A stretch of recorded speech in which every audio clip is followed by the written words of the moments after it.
pueblo ferviente que aclama y refleja a Dios.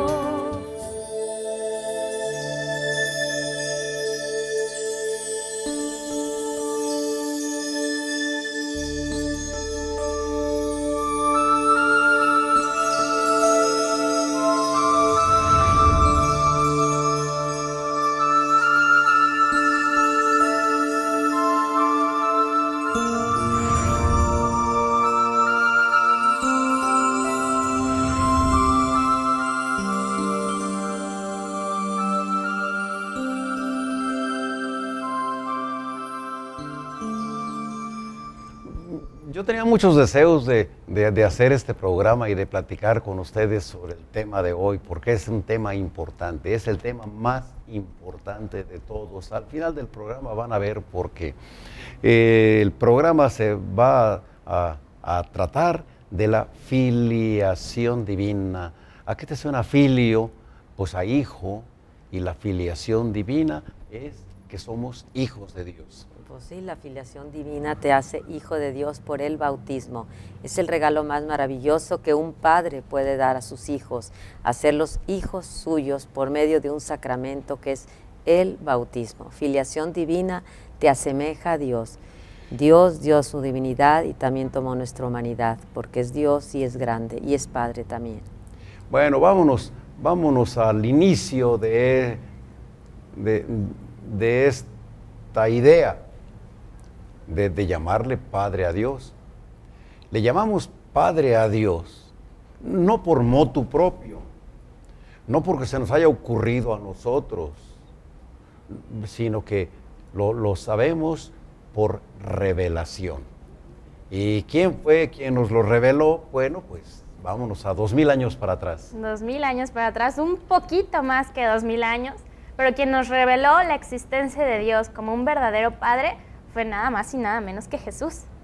Gracias a él podemos darnos cuenta de que Dios y Jesús, al ser uno mismo junto con el Espíritu Santo, son nuestros padres y nos crearon a su imagen, semejanza, con amor. Entonces son dos cosas las que se nos revelan por medio de la llegada de Jesús: la noción y el concepto de Dios como Padre y nosotros como sus hijos, y aparte la noción de la Trinidad, que también es muy importante, ¿no? Sí, efectivamente. Cristo fue el primero en el mundo que se atrevió a llamarle Padre a Dios. Y a todo mundo le pareció que era una blasfemia. Antes de Cristo, nadie le había llamado Padre a Dios. Ni los judíos, ni los musulmanes, ¿verdad? Nadie. Sí. Actualmente en el mundo nadie le llama Padre a Dios, solamente en el cristianismo, actualmente. Es decir, antes de Cristo, nadie le llamó Padre a Dios. Después de Cristo, tampoco. Después de Cristo, solamente los cristianos. Y entonces, los musulmanes le llaman Alá. Y nuestros hermanos mayores, los hebreos, le llaman... Altísimo, el Altísimo. Yahvé. Tiene muchos nombres. Yahvé, Jehová, Elohim. Pero ellos le llaman Yahvé.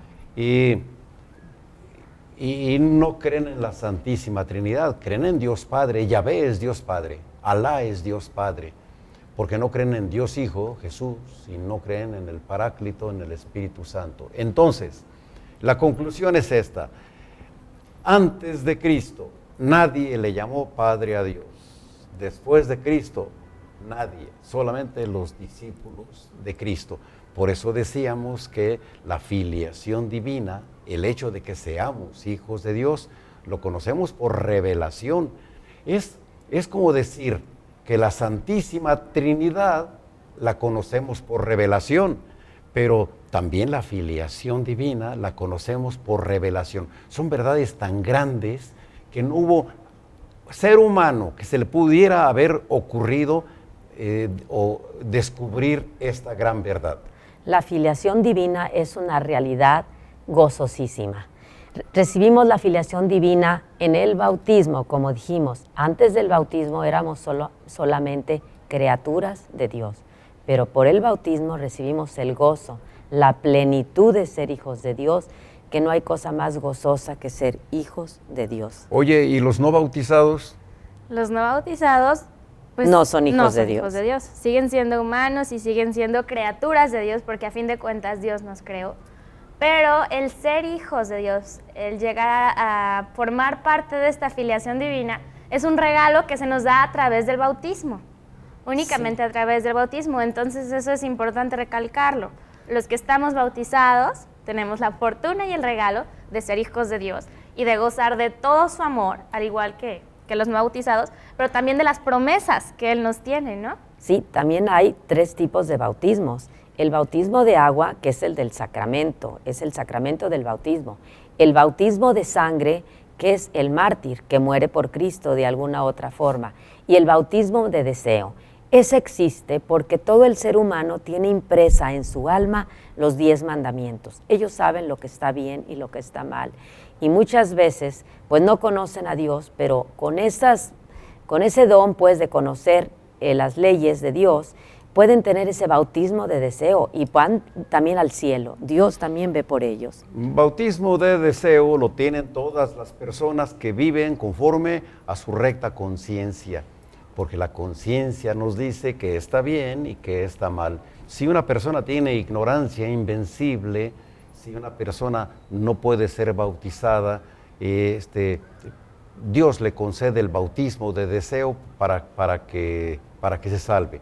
Y en el cielo está lleno de gente de otras religiones que se salvó precisamente por el bautismo de deseo. Sí, antes éramos cachorritos humanos. Ahora los que estamos bautizados, pues somos hijos plenos de Dios y tenemos la salvación y el cielo eterno. Es como un regalo, y también con los regalos y con las bendiciones viene una gran responsabilidad, de que si tenemos el conocimiento de que somos hijos de Dios, tenemos que vivir acorde a Él. No se vale que si ya supe, ahora hago como que no sé y de repente me doy permisos o cosas así. Ahorita nos hablaba Paco del bautismo de deseo. Entonces, hay veces que tenemos que seguir a nuestra conciencia, a las ganas de hacer el bien, de compartir, de ser verdaderos hermanos con nuestros semejantes. Pero, por ejemplo, hay personas que ignoran todos los mandamientos, toda la ley de Dios. Entonces ellos, en cierta forma, podrían ser inocentes. Pero si los conoces, eres culpable. Por supuesto que eres culpable, porque a Dios se le encuentra cuando se le busca y Él está buscándonos siempre para estar cerca de Dios. Él nos busca, Él nos ayuda. Y si nosotros realmente hacemos oración y guardamos silencio y escuchamos la palabra de Dios, Él se manifiesta de 3 maneras. Por las obras, los afectos. Tú empiezas a sentir tu corazón, ese amor de Dios que te lo va cambiando. Por los propósitos que tú tengas para seguir adelante, viniendo precisamente de Dios. Y las inspiraciones, ¿cuántas veces estás inspirado? Estás con muchas ganas de servir, de dar, de ayudar, de ser cada día mejor. Esos valores que son cosas abstractas se convierten en ti en virtudes humanas. Eso es lo que vale, la virtud humana que tú tengas dentro de tu vida, dentro de tu alma, y que puedas dar testimonio de Dios con ello. Esas son las virtudes verdaderas. Adquirimos entonces la filiación divina por el bautismo. Y el bautismo es un sacramento instituido por Cristo, pero es un sacramento de los que imprimen carácter. ¿Qué quiere decir imprimir carácter? Todo el mundo lo sabemos, no se borra. Nunca. Nadie te puede desbautizar. Ya una vez bautizado, eres bautizado y punto. Y el pecado no te quita el bautismo, el pecado no te quita el bautismo. Y la muerte te quita el bautismo, ni el pecado, ni la muerte, ni el infierno, ni el infierno. En el infierno hay bautizados, por supuesto, tristemente. Entonces la filiación divina acompaña a los bautizados por toda la eternidad. Por eso es tan importante el sacramento del bautismo. Nos inserta en el cuerpo místico de Cristo, nos perdona el pecado original y nos da la filiación divina. Nos hace ser hijos de Dios, para tratar a Dios, para hablar con Dios, como un hijo habla con su padre, y para escuchar a Dios con buenos propósitos, afectos e inspiraciones que estábamos ahorita comentando, escuchamos la voz de Dios.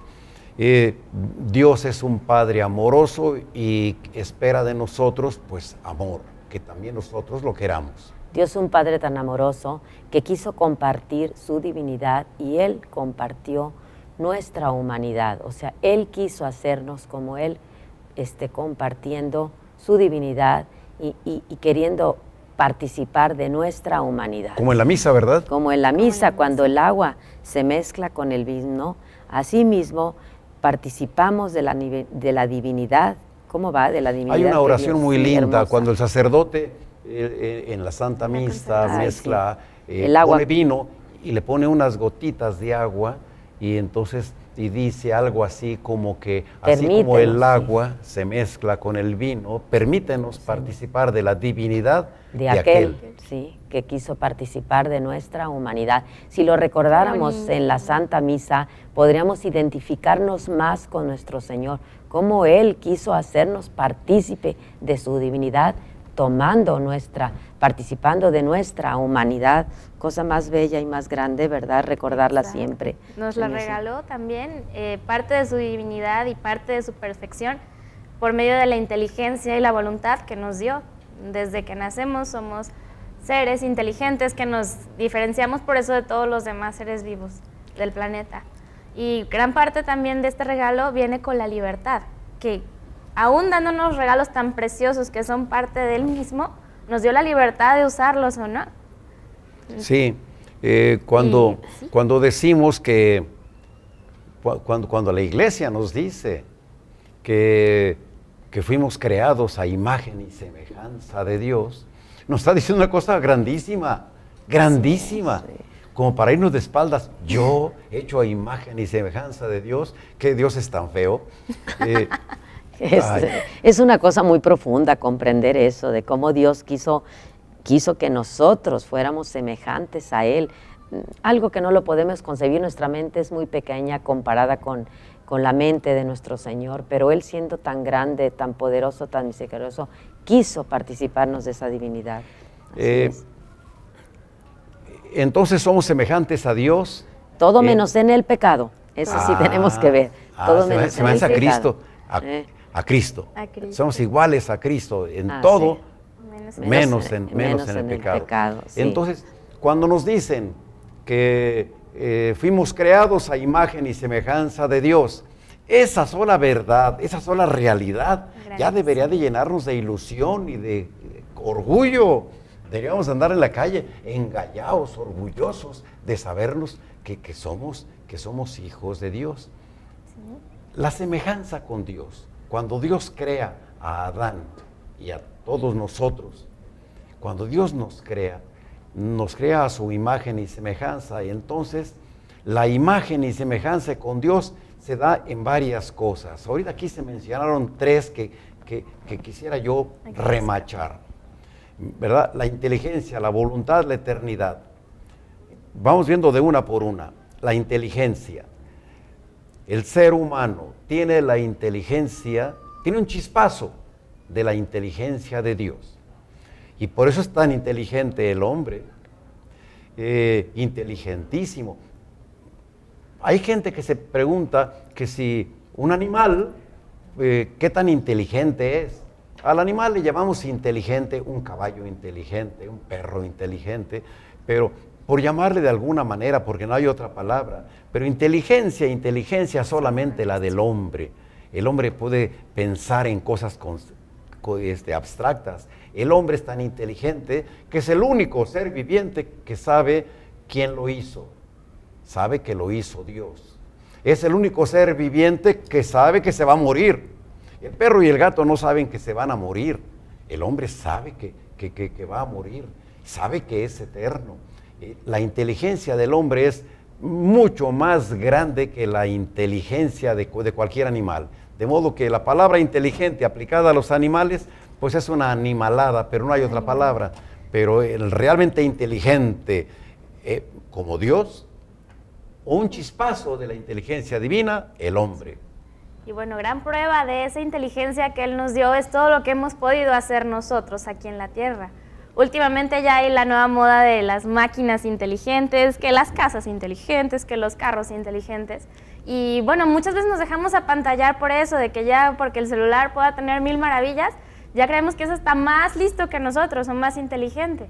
Y no hay que perder la noción de que esos son artefactos o máquinas creadas por el hombre para facilitarnos la vida en cierto punto, pero nunca van a llegar a ser tan inteligentes como nosotros y por supuesto no tienen la clase de inteligencia que Dios nos regaló. Qué bueno que hablas del hombre, porque yo hay veces que digo en mi humildad, así todo humilde digo, caramba, llegó un día en que Dios se compadeció de la humanidad y dijo, bueno, ahora sí ya, pobrecitos humanos, voy a crearles ingenieros para que les hagan locomotoras, automóviles, lavadoras, licuadoras, planchas eléctricas, focos, luces, televisión, computadoras.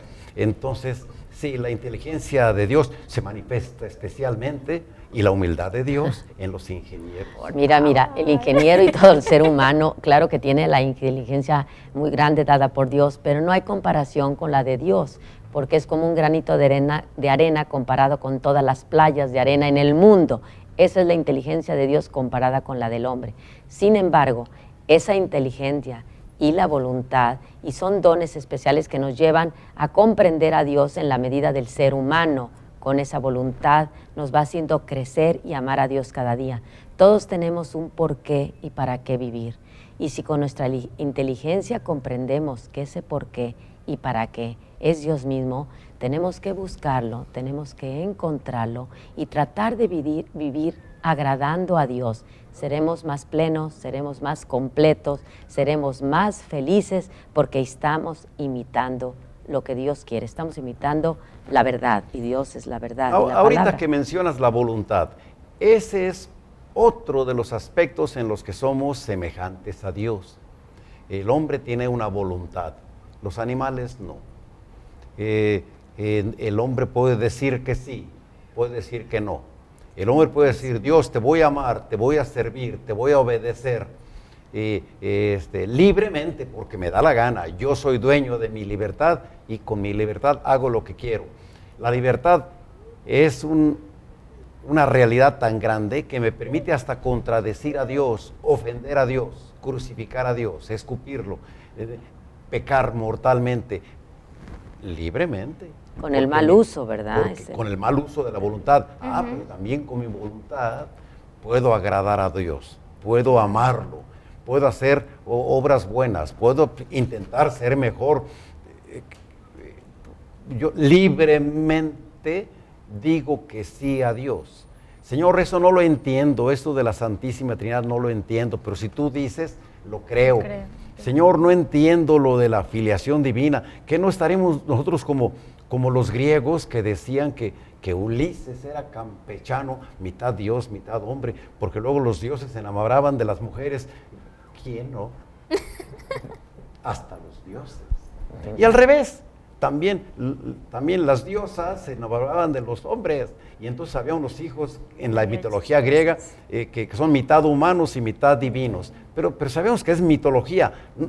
No, señor, esto es teología. La filiación divina no es mitología, es teología, es una verdad grandísima. Dios mío, no entiendo, es un regalo tan grande que me das que no lo entiendo. Ya sé que me hiciste muy inteligente, pero no entiendo lo de la filiación divina. Pero si tú dices, Señor, yo creo libremente, ahí estoy ejerciendo mi voluntad.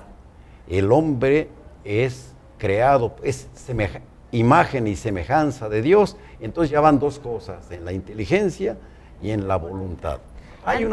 Antes, perdón, de que cambiemos el tema al tercer regalito. La voluntad es algo que se nos da, es un regalo, ¿cierto? Entonces, ¿qué pasa cuando nosotros renunciamos a esa voluntad y caemos en la involuntad, ¿no? Estamos como animalándonos.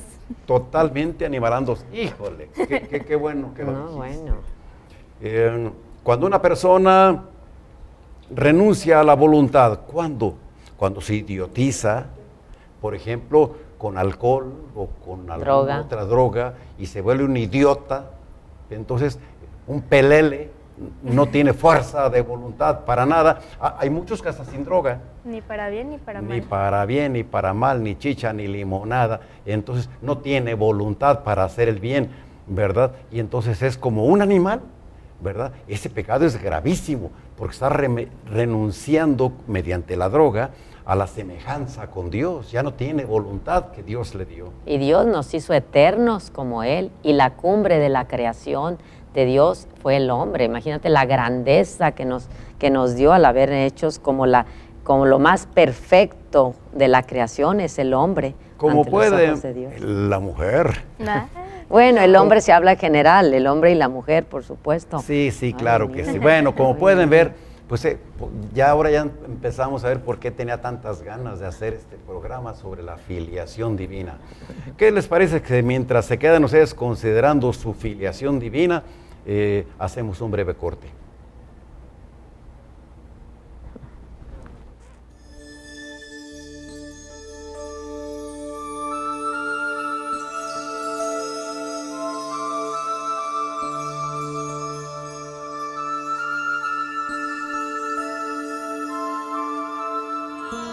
Angelus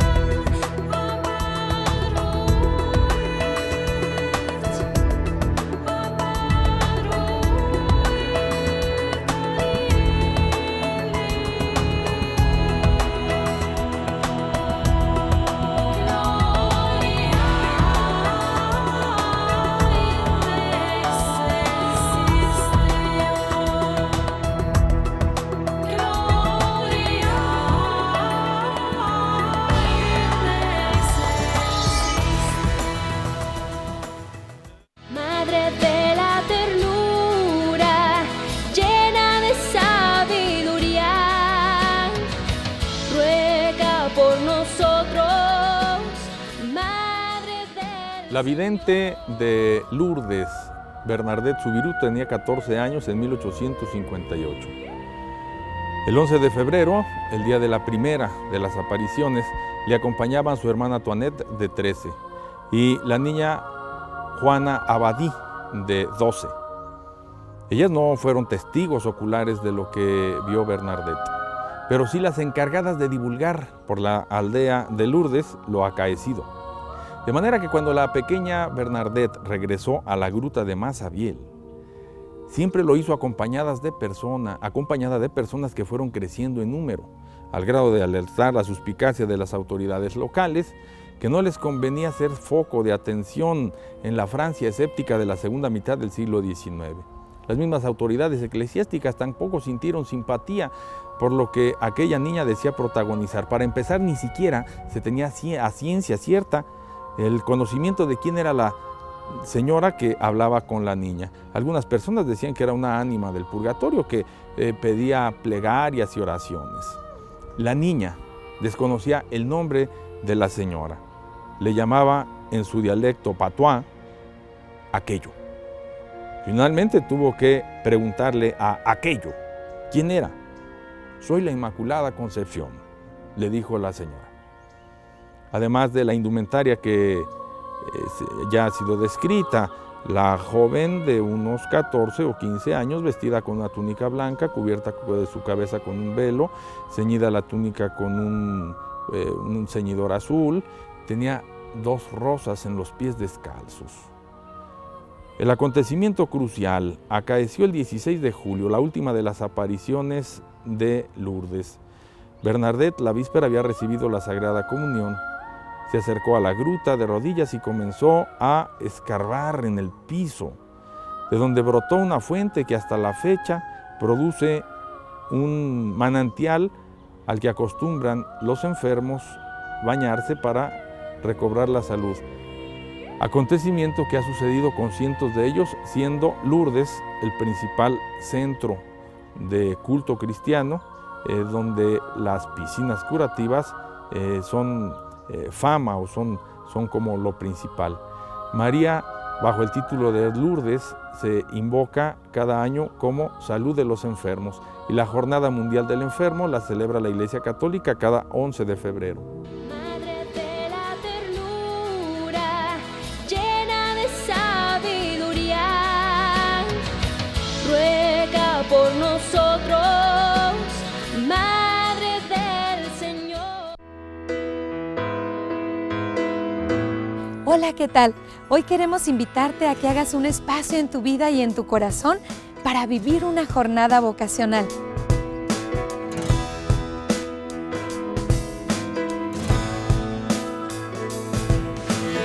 Dios quiere que le hables, pero sobre todo quiere que le escuches.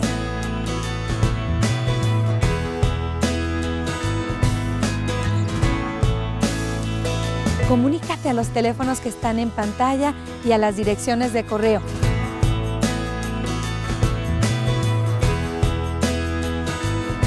¿Qué es una jornada? Es un lugar donde se crea un encuentro personal, vivo y profundo con Dios, tu Creador, y con tu alma.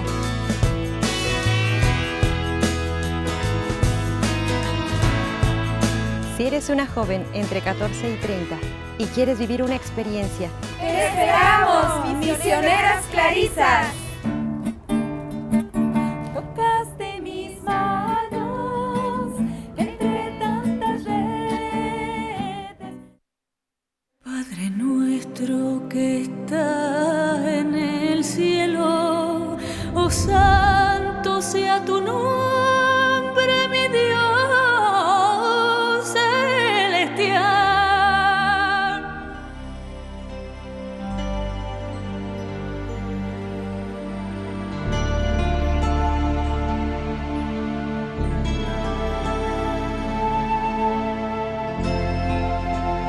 Lo mismo que vimos. Pues estamos hablando de la filiación divina y estamos hablando de que Dios nos ha creado a su imagen y semejanza, y que la imagen y semejanza de Dios se nos manifiesta en muchas cosas, pero tres muy evidentes: inteligencia, voluntad y eternidad. Eternidad. Somos eternos como Dios.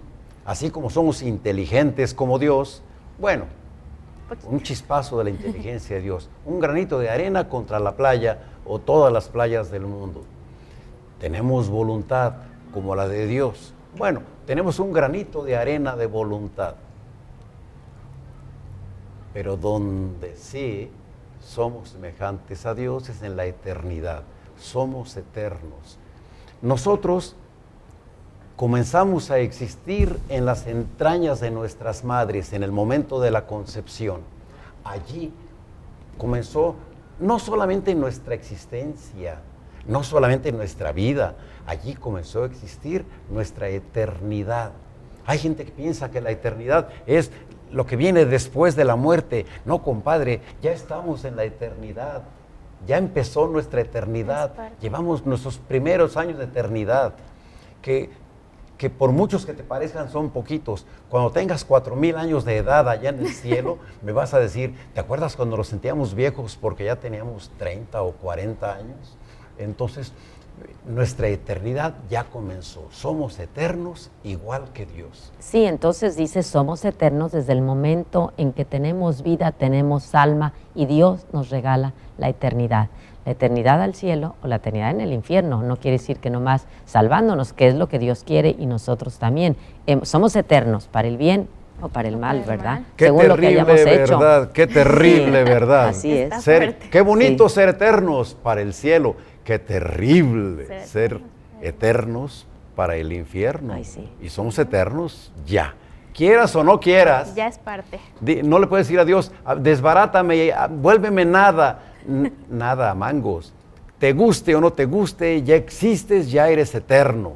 No podemos evitar la eternidad. Sí, el alma nos las dio Dios directamente a cada ser humano cuando le dio la vida, y es personal. Y es un alma que va a tener una vida eterna. A ver, aquí quiero hacer una pequeñita aclaración antes de cambiarle de tema, sobre la eternidad. nosotros somos eternos de aquí para el real, del momento de la concepción, ya. No vamos a dejar de existir. Ya estamos metidos en la eternidad, todos. Pero Dios no tuvo principio. Dios es eterno hacia el futuro y eterno hacia el pasado. No tuvo principio ni tendrá fin. Nosotros tuvimos principio, pero no tendremos fin. Entonces, a la eternidad de Dios se le llama sempiterno. Hay veces que cuando decimos sempiterno Dios, que no sé qué. Entonces, Dios es sempiterno y nosotros somos eternos. Dios es siempre eterno y nosotros desde el momento de la concepción que nos dio el alma, nos hizo eternos para adelante. Sí tuvimos un principio y Dios no tuvo principio ni fin. Qué cosa tan maravillosa, ¿verdad? Que nos quiso asemejar hasta en eso, en Él, en la eternidad. Entonces, creados por amor de Dios, a su imagen y voluntad, a su imagen y semejanza, inteligencia, voluntad y eternidad. ¿Le cambiamos? Cambio. Somos cuerpo y alma, no somos como los ángeles que son espíritus puros o como Dios que es espíritu puro. ¿Nosotros somos espíritu? Sí. Nuestro espíritu es el alma, pero somos un animal racional. Entonces somos materia y espíritu. La materia es el cuerpo y el espíritu es el alma. Esto todo el mundo lo sabe. ¿Por qué lo digo? Ya costumbre de empezar desde el principio, ¿no? Nada más por empezar desde atrás. Base, claro. Entonces, nuestro cuerpo, ¿cómo y cuándo comenzó a existir nuestro cuerpo? Ahí viene la participación de nuestros padres, que nuestros padres son co-creadores junto con Dios de nosotros. Ellos tienen la parte de crear el cuerpo, ya todos sabemos cómo, y en ese momento de nuestra concepción, en ese momento sagrado, entra Dios a formar parte y nos da el alma. Entonces ya somos cuerpo y alma. Cuerpo por nuestros padres y alma y espíritu por Dios.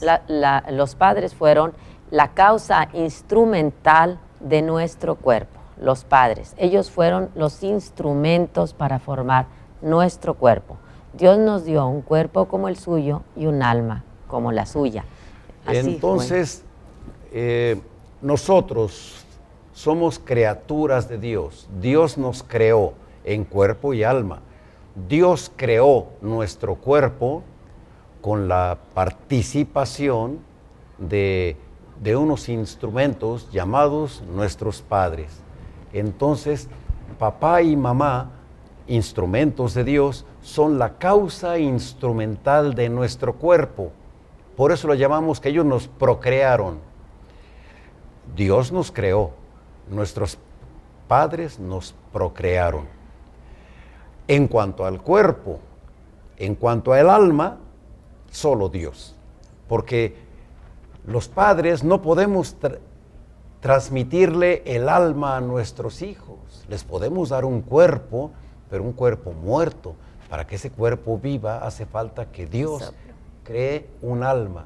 Entonces, en el mismo momento de la concepción, ya sabemos cómo, dijo Marimar, en ese momento, sin detalles, en ese momento de la procreación que se une la célula de papá con la de mamá y viene la fecundación del óvulo, la concepción, en ese momento, Dios crea un alma humana y se la pone.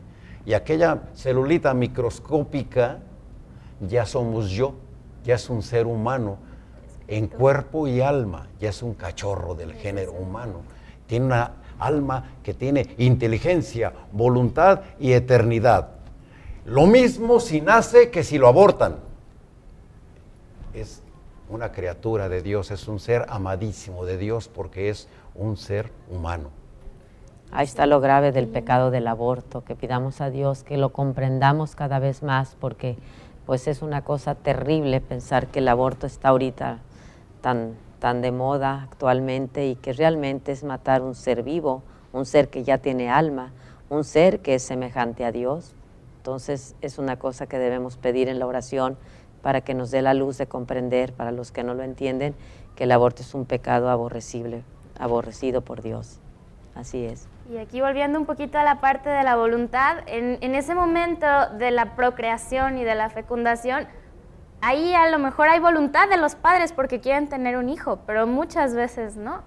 Y ahí también está la parte importante de que Dios forma parte de esa unión.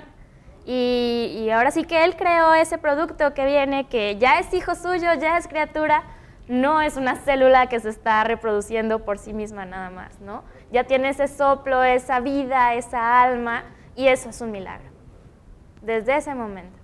Sí, cuando se une un hombre y una mujer, Dios crea un alma. Dios no falta a su promesa. En la concepción no hay dos, hay tres. Hay un hombre, una mujer y Dios.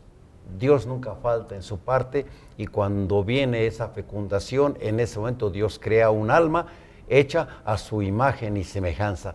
Mucho respeto por los seres humanos que están en el vientre de sus madres. Qué lástima que por negocio tanta gente se preste para este terrible crimen de esta generación, donde antes el lugar más seguro del mundo era el vientre de tu madre, y ahora ahí muchos niños corren peligro de muerte. Vamos a oponernos siempre con la Iglesia, siguiendo la voz del Papa, para oponernos a ese crimen tan tremendo, que ese cigoto, así se llama la célula fecundada, ese cigoto ya es una criatura, es un ser humano unicelular, creado a imagen y semejanza de Dios. Y Dios todo lo creó por amor, y todo lo que Dios creó por amor dijo que era muy bueno.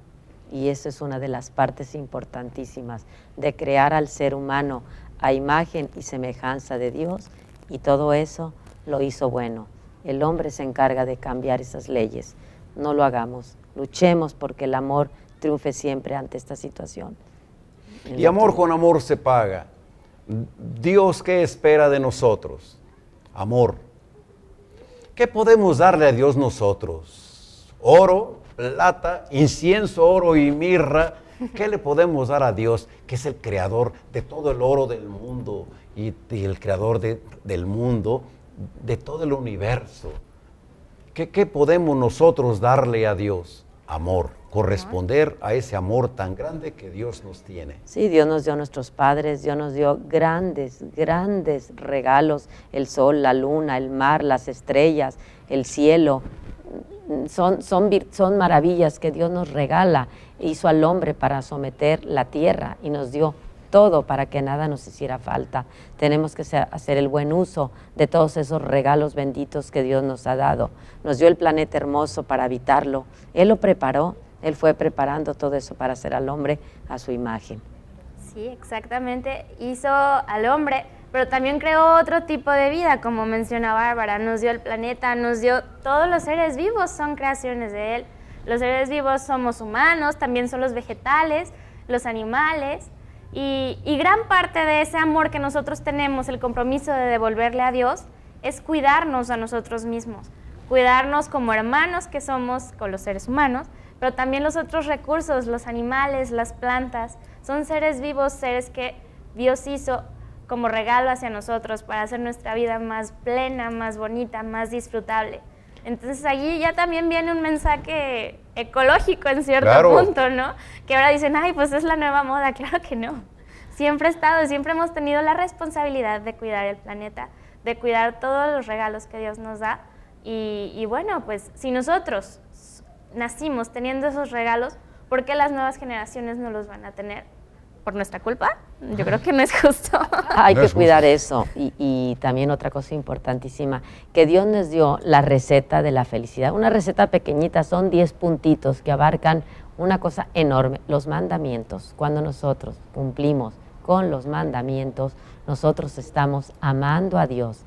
Dios nos hizo por amor y nosotros tenemos que corresponder a ese gran amor cumpliendo los mandamientos. No cuesta trabajo. Bueno, si nos cuesta, pues nos hacemos santos porque Dios quiere cosas magnánimas. Dios quiere hombres santos, como cumpliendo sus mandamientos. Que si cuesta, pues sí, a lo mejor sí cuesta, pero nada es fácil cuando las cosas valen la pena. Hay mucha orfandad, hay mucha gente que no conoció a sus padres por muchas circunstancias. Yo fui una de ellas, yo no tuve papá, se fue muy pequeño y la madre tomó la responsabilidad de padre y madre. Un beso a mi madre que esperando al 6º hijo estábamos ya huérfanos todos. Ellos pueden porque tenía a Dios de su mano, porque siempre nos enseñó en la oración a buscarlo, a que sabiendo que Él nunca nos iba a soltar de su mano, íbamos a estar siempre adelante, viendo a Dios de frente y cumpliendo en la manera que cada uno quisimos y pudimos la voluntad de Dios en los mandamientos. Por analogía conocemos a Dios por nuestros padres, asociamos la imagen de Dios con la imagen de nuestro Padre. Entonces, los que tuvimos un padre trabajador, bueno, honrado, amoroso, pues tuvimos una educación normal, común. Qué bonito que eso sea. No siempre se da. Nos están viendo, por supuesto, por televisión, pues mucha gente que no tuvo esa fortuna, por orfandad, por abandono, por divorcio, ahora que también es un flagelo de la humanidad. Hay muchos que no conocieron a su padre, y cómo van a conocer a Dios si no tienen el ejemplo de aquel padre. Debe de ser más difícil, pero huérfanos, acójanse al amor de Dios. Es muy sano que los adultos nos sintamos hijos de vez en cuando, porque luego nos agobian los trabajos y las responsabilidades. El sentirnos hijos, eso nos da, como cuando éramos pequeñitos, que no nos preocupaba nada porque teníamos un padre. Igual ahorita somos pequeñitos y que no nos preocupe nada porque tenemos un padre. Claro, la grandeza de Dios. Hay que buscar el calor y el cariño de ese padre amoroso, porque de donde está un padre es que existió también una madre. Y la madre tiene otras virtudes que nos acaban de consolar, de ayudar a sobrevivir cuando la ausencia de esos padres no la tuvimos desde pequeños, pero no estamos solos. Él siempre nos tiene de su mano y está junto a nosotros para que lo busquemos, para que nos ayude, para que nos conforte en el dolor, en la soledad, en la enfermedad. ¿Cuántos están en hospitales, en la prisión? Sin embargo, Dios está ahí entre las rejas, Dios está ahí en la cama a un lado de nosotros. Si lo buscamos, Él nos da ese consuelo, tengamos la seguridad. Sí, a mí me gustaría dejar este mensaje de que el amor de Dios es un regalo que se nos dio, que lo tenemos, pero no puede ser efectivo si nosotros no lo ponemos en práctica. Él está en el mundo gracias a nosotros y nosotros debemos ser testigos, debemos ser esas manitas que actúen, esas bocas que calmen, esos cuerpos que abracen. Tenemos que ser testigos de ese amor de Dios junto con todos nuestros hermanos. Es así como su fuerza y toda esta divinidad y todo lo de la filiación, que es un regalo bien, bien grande, puede hacerse patente. Lo podemos conocer a través de nosotros. Entonces, una cosa es recibirlo y abandonarnos a ese amor y otra cosa es darlo. Hay que proponernos a ser parte de ese amor, a ser padres junto con Dios. A ser amorosos con el resto. De la filiación divina se desprende la fraternidad humana. Exacto. Somos hermanos y debemos que tratarnos entre hermanos como hermanos amorosos. La filiación divina tiene muchos desprendimientos. Entonces, rápidamente, el primer desprendimiento lógico de la filiación divina es la filiación mariana. Tenemos una madre, así como tenemos un padre en el cielo, tenemos una madre en el cielo. Una madre en el cielo. La Virgen de Guadalupe está aquí en nuestra tierra, pero está en todos lados del mundo, y siempre dijo que ella ¿cómo dijo la Virgen cuando se apareció? Fíjate. Que nada te preocupe. Primero en el Gólgota. Sí. La maternidad divina también es revelación de Cristo, porque Cristo nos dijo, ahí tienes a tu madre. Y ahí tienes a tu hijo. Y ahí tienes a tu hijo. Entonces, sí. Y 1500 años después, en el Tepeyac, la Virgen María de Guadalupe le dijo a Diegotzin que nada turbe tu corazón. ¿No estoy yo aquí que soy tu madre? Qué hermosas palabras de nuestra madre, y lo podemos buscar a nuestra madre y a nuestro Señor en el sagrario, porque en la hostia está la sangre de la Virgen y está nuestro Señor vivo, presente con su cuerpo. su alma, su sangre y su divinidad, esperándonos a hincarnos en su presencia para ayudarnos a salir en esta vida. Tenemos deseos de seguir platicando con ustedes de esto. Por limitaciones de tiempo, aquí le vamos a dejar filiación divina, filiación mariana, filiación de San José. San José, el que hizo las veces de Padre de Jesús, también es nuestro Padre y Señor. Filiación con su santidad el Papa, por eso le llamamos el Santo Padre. Adultos, cuando te agobien las responsabilidades, siéntete niño pequeño y siente que tienes un Padre en el cielo y una Madre en el cielo. Y recuerda con agradecimiento y cariño a papá y mamá. Y acude a San José y siéntete hijo de su santidad del Papa y de la Iglesia entera. Entonces no somos huérfanos. Nunca. Aquí no hay huérfanos. Habrá otra cosa, pero huérfanos no. Amigos, Gracias. seguiremos platicando largo con ustedes en otras ocasiones. Gracias. Gracias.